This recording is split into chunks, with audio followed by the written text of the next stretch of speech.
A ver, cuando uno piensa en Asiria, ¿qué es lo primero que le viene a la cabeza? Seguramente guerra, conquista, una crueldad casi de leyenda. Y oye, que esa fama se la ganaron a pulso, ¿eh? Pero claro, si nos quedamos solo con la imagen de guerreros, nos estamos perdiendo lo más importante, su verdadero gran logro, que fueron ni más ni menos los arquitectos del primer imperio universal de la historia. Una auténtica máquina de dominación, tan eficiente en su administración como aterradora en sus métodos. Así que hoy vamos a desgranar ese plan maestro asirio. Fijaos bien en esta imagen. Esto no es solo una pieza de museo, esto es poder hecho piedra. El rey Senaquerib lo mandó hacer para decorar su palacio, para que todo el mundo viera cuál era el destino de los que se atrevían a desafiarle. Vamos, que esto no es arte por el arte, es una declaración de intenciones grabada a cincel. El resultado final de su poder, o te sometes o te aniquilan. Control absoluto. Y aquí es donde nos hacemos la gran pregunta, ¿no? ¿Cuál fue su secreto?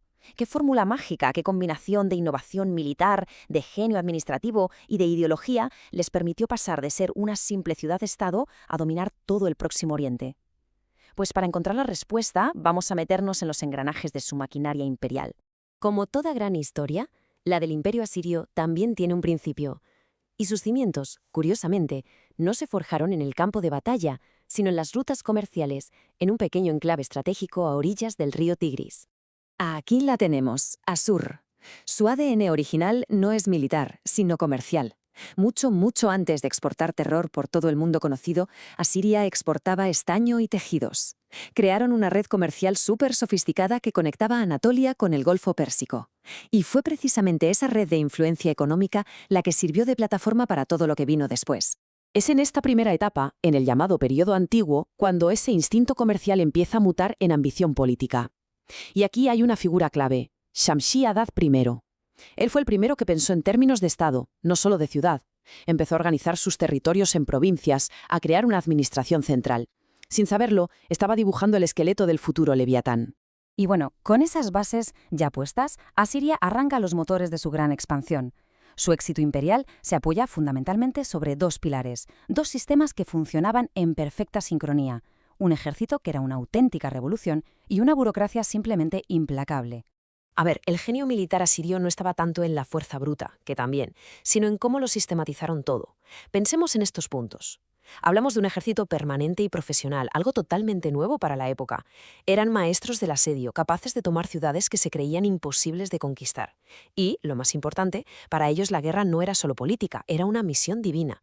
Cada campaña militar era una orden directa de su dios Ashur, una ideología que, claro, justificaba cualquier cosa y movilizaba a toda la nación. Si el ejército era el puño de hierro, las reformas de este señor, de Tiglapileser III, fueron el cerebro.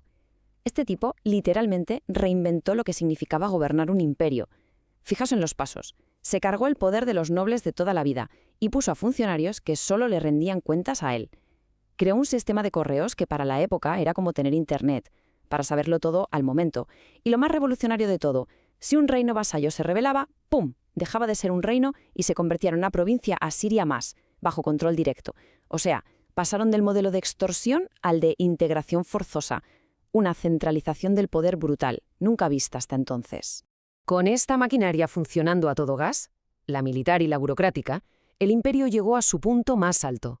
Pero claro, ¿cómo mantienes unido un puzzle tan gigantesco de pueblos conquistados? La respuesta asiria fue simple y brutal, el terror como política de Estado. Este obelisco es una obra maestra de la propaganda imperial. No se hizo para estar en un museo, Se hizo para que lo vieran embajadores y reyes vasallos en la capital. Y cada escena grabada en él grita el mismo mensaje. Así acaban nuestros enemigos, y así es como te vas a arrodillar tú. Es la diplomacia del miedo convertida en arte. Y este mapa nos da una idea de la escala de ese poder, desde las montañas de lo que hoy es Irán hasta el mismísimo corazón de Egipto. Por primera vez en la historia, un único poder controlaba todo el creciente fértil, la cuna de la civilización. Ojo, que no era un reino grande, era una superpotencia de una dimensión que nadie había imaginado antes. Y aquí está la clave para entender la mentalidad del imperio asilio. Esta crueldad que ellos mismos describían con todo lujo de detalles en sus crónicas no era un simple exceso de los soldados, no, era una herramienta de gobierno calculada al milímetro. Era básicamente terrorismo de Estado con un objetivo muy claro, que a nadie se le pasara por la cabeza la idea de rebelarse. La estrategia era que el miedo a las consecuencias fuera siempre mucho mayor que la esperanza de ser libre. En la cima de su poder, los asirios parecían invencibles, casi eternos. Pero claro, un imperio que se construye sobre un volcán de odio tiene unos cimientos muy, muy inestables. Y la misma brutalidad que los llevó a lo más alto se convirtió en la gasolina para su propia destrucción, que por cierto fue increíblemente rápida.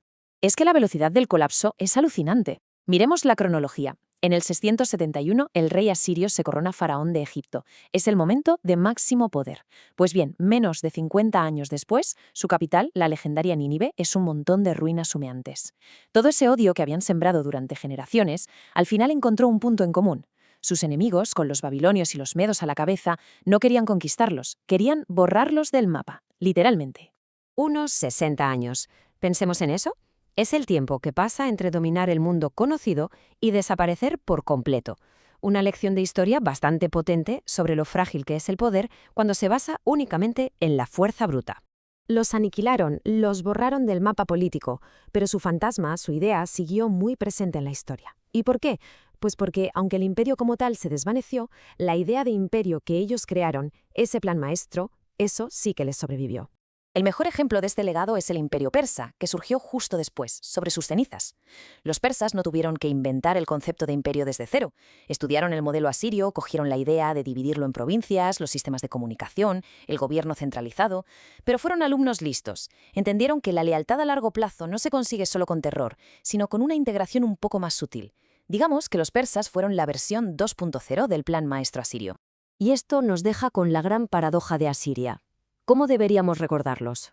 ¿Como unos tiranos sanguinarios cuyo imperio se hundió por su propia crueldad? ¿O como unos innovadores fríos y brillantes que crearon el primer manual de instrucciones sobre cómo construir y gestionar un imperio a gran escala?